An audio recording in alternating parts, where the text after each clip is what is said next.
Hi everyone, it's Emmanuel Kadosh. I wanted to invite you all to subscribe to ILTV Plus, where you can find our daily news and updates about Israel.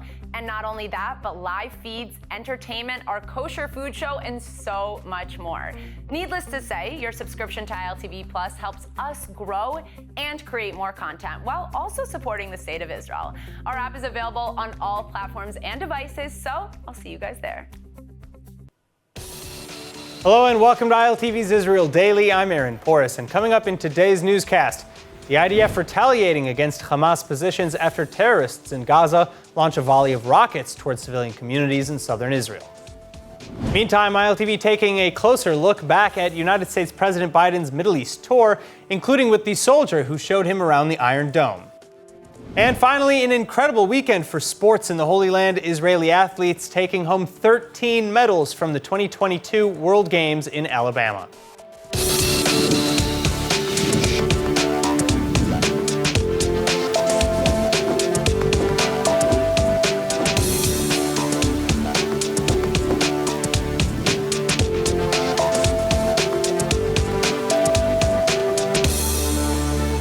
A lively weekend in Israel as terror seemingly always waiting around the corner. The IDF retaliating against Hamas terrorists in Gaza following a series of rockets launched towards civilians in the Israeli south.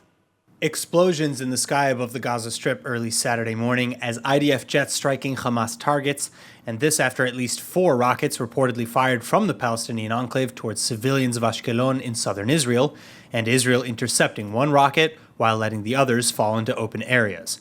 The terror group targets, meantime, reportedly including one of Hamas's most significant rocket production sites and a training camp. Israel writing on Twitter that the retaliation significantly impedes Hamas's force-building capabilities, though no injuries reported.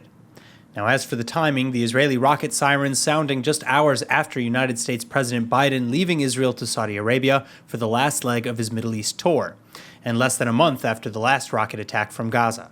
Hamas condemning Biden's visit as, quote, encouragement for the Zionist entity. As retaliation for Hamas's acts against Biden's arrival, then, Israel likewise freezing a move to allow some 1,500 additional Palestinian workers from Gaza into Israel. Had the move been approved, a total of 15,500 Gazan Palestinians would be given the chance to work in Israel, often earning nearly 10 times their salary had they been working in the Gaza Strip.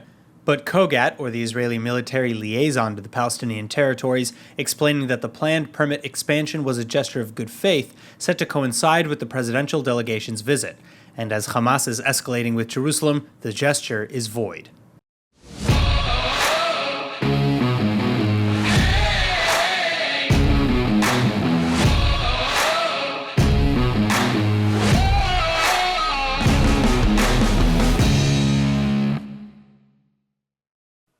United States President Joe Biden returning home now after his historic visit to the Middle East last week, including, of course, with officials from Israel, the PA, and Saudi Arabia.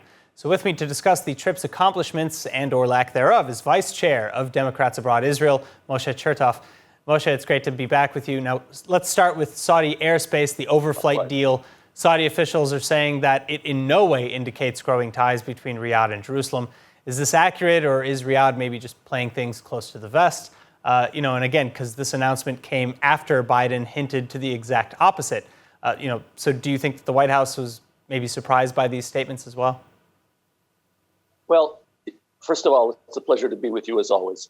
Regarding Saudi Arabia, we have to remember that the Saudis have always stuck to their statement about no real actual connection with Israel or official relations with Israel until the Palestinian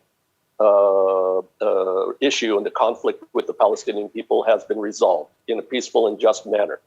So no one's really surprised by that, but there was progress, and there, I'm sure, is more progress than we're seeing in the news or on the surface. I'm sure that there are other things going on. Just the opening of the skies, and not only to Israeli flights going across Saudi Arabia, but also allowing Israeli Muslims to fly directly to Mecca, and that's an amazing thing. That's a major development.